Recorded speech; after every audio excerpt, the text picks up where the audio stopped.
I was a little shocked that Jacksonville jumped up and took Travis Hunter. Whoops, I took you off screen, but we'll get adjusted here. There we are. You see where Jacksonville ranked as a secondary unit. They were terrible their safeties were bad, their corners were bad, just not a good defense. And Ryan, the entire staff got fired, but they draft Travis Hunter. I've been on a bit of a crusade this week. I've been on the radio, on a podcast already this week, saying he's probably not going to be a huge threat offensively. But the way Jacksonville gave up so many picks, and obviously Gladstone comes over from LA, and so he's willing to be more risky with his picks and everything. Do you see that trade feeling worth it because they feel like they're getting two players? But they're not, because he's probably not as good of a receiver as he is a corner. Yeah, I think the only way that you look and say, okay, if you're gonna give everything away to get this guy, he's got to play both ways. The problem with that is that he's gonna have to play both ways. That Exactly. You've essentially put yourself in a corner that you're gonna have to make him play that. I think he's a better corner than a receiver. I understand too. Like, look, if I'm a kid and I'm looking at it, I want to be a receiver. I want to make 30 million. If I'm an elite receiver, I make 30 million. If I'm an elite corner, I may be pushing 20 if I'm really, really good and I hit the market at the right spot. To me, I think that if they're asking him to do, look, I think they've got a plan in place. They got Brian Thomas Jr. He doesn't have to carry the load. He can now be kind of not a gadget guy, but he can eat some reps.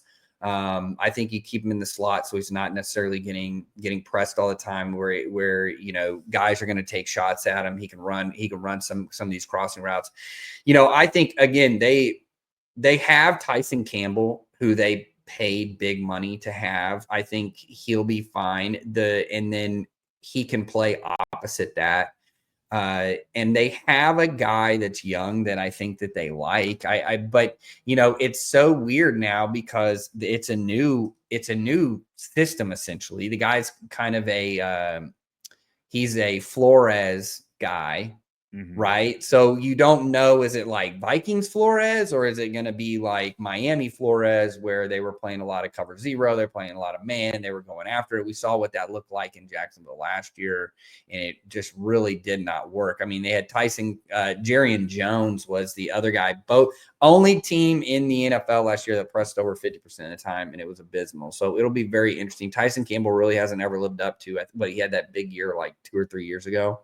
And he's been injured. So it'll be there. He's going to have to play, and he's going to have to play both ways. So there's your answer. I mean, that's the hard part. If he wasn't going to the Jags, it'd be a different situation. If they just weren't so bad everywhere and it was just like, Trevor Lawrence, figure it out. We've already paid you. So I think the best case scenario is that he's better at one or the other. And so he has to devote more resources that way, and hopefully your team gets better, but you've kind of handicapped yourself because of what you had to give up to get him.